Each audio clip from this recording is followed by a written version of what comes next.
ഈശോ മിശിഹായ്ക്ക് സ്തുതിയായിരിക്കട്ടെ. പ്രിയ കൂട്ടുകാരെ, ഇന്ന് ഈസ്റ്റർ നമ്മുടെ ക്രിസ്ത്യാനികൾക്ക് നമ്മുടെ ജീവിതത്തിലെ ഏറ്റവും പ്രധാനപ്പെട്ടൊരു ദിവസമാണ് ഈശോയുടെ ഉയർപ്പ്. അതുപോലെ ദൈവകരുണയുടെ 3-ാം ദിവസത്തെ നൊവേന ഇന്ന് നമ്മൾ ചൊല്ലും. ഇന്ന് വിശ്വസ്തതയും ഭക്തി തീക്ഷ്ണതയുമുള്ള എല്ലാ ആത്മാക്കളെയും യേശുവിൻ്റെ പക്കൽ കൊണ്ടുവന്ന് സമർപ്പിച്ച് പ്രാർത്ഥിക്കാനാണ് പറഞ്ഞിരിക്കുന്നത്. വിശ്വസ്തതയും ഭക്തി തീക്ഷ്ണതയുമുള്ള എല്ലാ ആത്മാക്കളെയും നമുക്ക് ഈ നൊവേന ചൊല്ലാം. വിശ്വസ്തതയും ഭക്തി തീക്ഷ്ണതയുമുള്ള എല്ലാ ആത്മാക്കളെയും എൻ്റെ പക്കൽ കൊണ്ടുവന്ന് എൻ്റെ ആഴക്കടലിൽ മുക്കിയെടുക്കുക. കുരിശും വഹിച്ചു കൊണ്ടുള്ള എൻ്റെ യാത്രയിൽ ഈ ആത്മാക്കൾ എന്നെ വളരെയധികം ആശ്വസിപ്പിച്ചവരാണ്. എൻ്റെ കയ്പേറിയ സഹനത്തിൻ്റെ ആഴക്കടലിൽ അവർ ആശ്വാസത്തിൻ്റെ തുള്ളികളായിരുന്നു. അനന്തകാരുണ്യവാനായ യേശുവേ, അങ്ങയുടെ കരുണയുടെ നിക്ഷേപത്തിൽ നിന്ന് ഞങ്ങളെല്ലാവർക്കും ഓരോരുത്തർക്കും സമൃദ്ധമായ അളവിൽ പ്രസാദവരങ്ങൾ വർഷിച്ചു തരണമേ. ഞങ്ങളുടെ അഭയസ്ഥാനമായ അങ്ങയുടെ എത്രയും ദയുള്ള തിരുഹൃദയത്തിലേക്ക് ഒരിക്കലും വേർപെടുത്താനാവാത്ത വിധം ഞങ്ങളെ സ്വീകരിച്ചാലും സ്വർഗസ്ഥനായ പിതാവിനോടുള്ള സ്നേഹത്താൽ തീവ്രമായി ജ്വലിച്ചുകൊണ്ടിരിക്കുന്ന അങ്ങയുടെ തിരുഹൃദയത്തെ പ്രതി ഈ അനുഗ്രഹം അങ്ങയോട് ഞങ്ങൾ യാചിക്കുന്നു. നിത്യപിതാവേ, അങ്ങയുടെ തിരുസുതൻ്റെ അനന്തരാവകാശികൾ എന്ന നിലയിൽ അങ്ങയുടെ കൃപാകടാക്ഷം ഈ വിശ്വസ്ത ആത്മാക്കളുടെ മേൽ പതിയണമേ.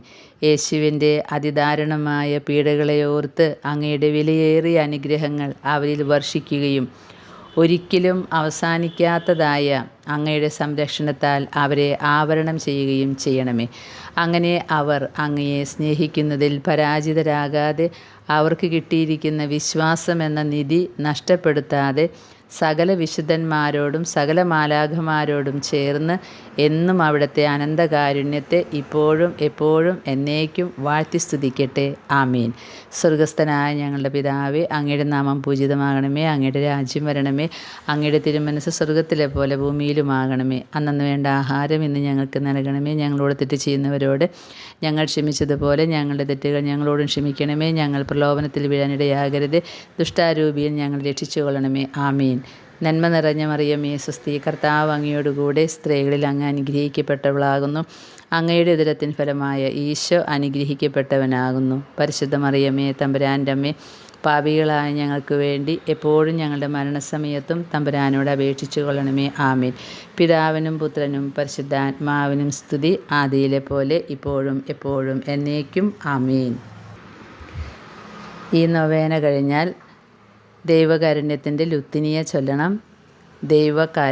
കരുണയുടെ ജപമാലയും നമ്മൾ ചൊല്ലി ഈ പ്രാർത്ഥന അവസാനിപ്പിക്കണം.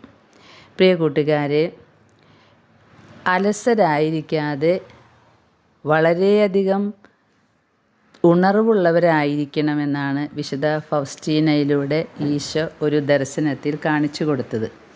ഒരവസരത്തിൽ വിശുദ്ധ ഫൗസ്റ്റീനാമ്മ ഇങ്ങനെ ഒരു ദർശനം കാണുകയാണ്. അവരുടെ മഠത്തിലെ കന്യാസ്ത്രീകളുടെ ഇടയിലൂടെ സാത്താൻ ധൃതിപ്പെട്ട് നടക്കുന്നു. അങ്ങനെ തിരക്ക് പിടിച്ചോടിക്കൊണ്ടിരിക്കുക ഈ കന്യാസ്ത്രീകളുടെ ഇടയിൽ കൂടെ. ആരെയോ അന്വേഷിച്ചിട്ടാണ് നടക്കുന്നത്.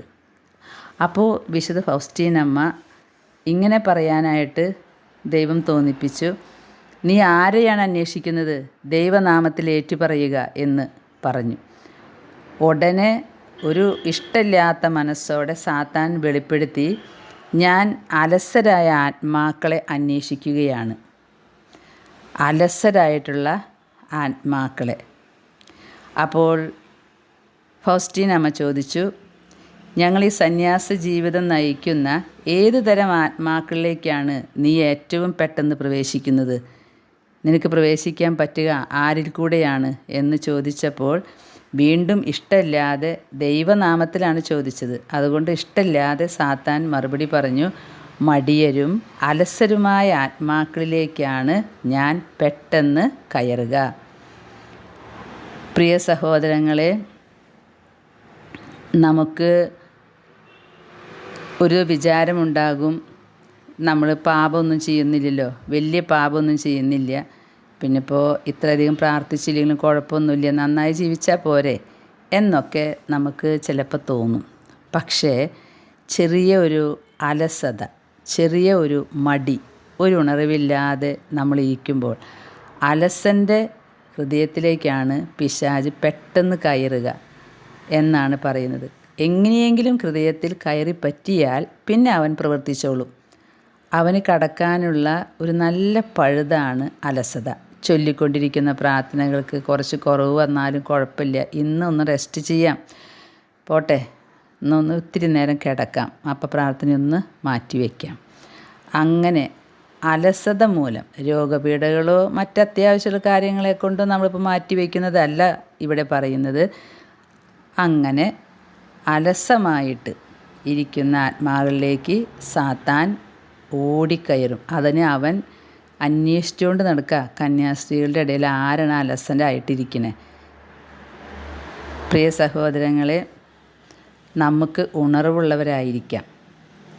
ഈ സാത്താൻ ഇങ്ങനെ മറുപടി പറഞ്ഞപ്പോൾ ഫൗസ്റ്റീനാമ്മ പറഞ്ഞു, അങ്ങനെയുള്ള ഒരു ആത്മാവും ഇപ്പോൾ ഈ ഭവനത്തിലില്ല, നീ വേഗം ഇവിടുന്ന് പോയിക്കോളാൻ പറഞ്ഞു.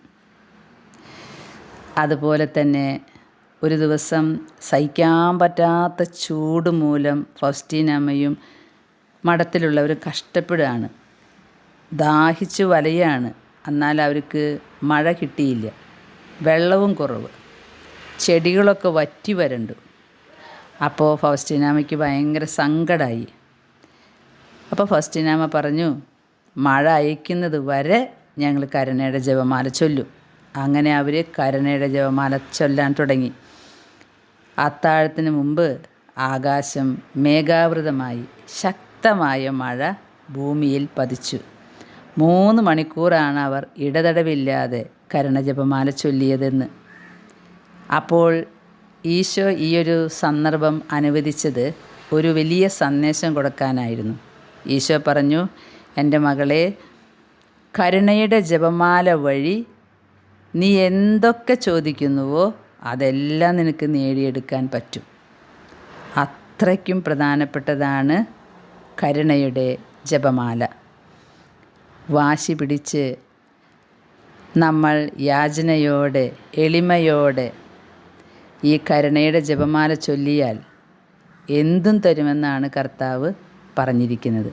നമുക്കത് മനസ്സിൽ വയ്ക്കാം. നൊവേന ചൊല്ലാം, ലുത്തിനിയ ചൊല്ലാം, കരുണയുടെ ജപമാല ചൊല്ലാം. അതാത് ദിവസം തന്നിട്ടുള്ള ആത്മാക്കൾക്ക് വേണ്ടി പ്രത്യേകം ഈ പ്രാർത്ഥനകൾ മാറ്റിവെക്കാം. നമ്മൾ ഈ 3 ദിവസം കൊണ്ട് കാഴ്ചവെച്ചത്, ഒന്നാമത്തെ ദിവസം മനുഷ്യവർഗം മുഴുവനെയും സകല പാപികളെയും മനസ്സിൽ കണ്ട് പ്രാർത്ഥിച്ചു. രണ്ടാമത്തെ ദിവസം ശനിയാഴ്ച സകല വൈദികരുടെയും സന്യസ്തരുടെയും ആത്മാക്കളെയാണ് കരുണയുടെ കടലിൽ മുക്കിയെടുത്തത്. ഇന്ന് ഈസ്റ്റർ ദിനത്തിൽ വിശ്വസ്തതയും ഭക്തി തീക്ഷ്ണതയുമുള്ള ആത്മാക്കളെ, വിശ്വസ്തതയുണ്ട്, ഭക്തി തീക്ഷ്ണതയുണ്ട്, ആ ആത്മാക്കളെയാണ് ഇന്ന് കരുണക്കടലിൽ മുക്കിയെടുക്കേണ്ടത്. നിലനിൽപ്പിനുള്ള വരം വേണ്ടേ, പതറാതിരിക്കണ്ടേ. അപ്പോൾ നമുക്ക് ഇന്ന് ഈസ്റ്റർ ദിനത്തിൽ ഈ ആത്മാക്കളെ, നമ്മുടെ കുടുംബത്തിലുള്ളവരെയും നമ്മുടെ ഇടവകയിൽ, നമ്മുടെ ചുറ്റുവട്ടത്ത്, നമ്മുടെ രൂപതയിൽ, ലോകം മുഴുവനുമുള്ള ഭക്തി തീക്ഷ്ണതയുള്ള ആത്മാക്കളെ നമുക്ക് കാഴ്ചവെച്ച് അവർക്ക് വേണ്ടി ഇന്നത്തെ പ്രാർത്ഥനകളൊക്കെ സമർപ്പിക്കാം. ദൈവം നമ്മെ അനുഗ്രഹിക്കട്ടെ. ആമേൻ.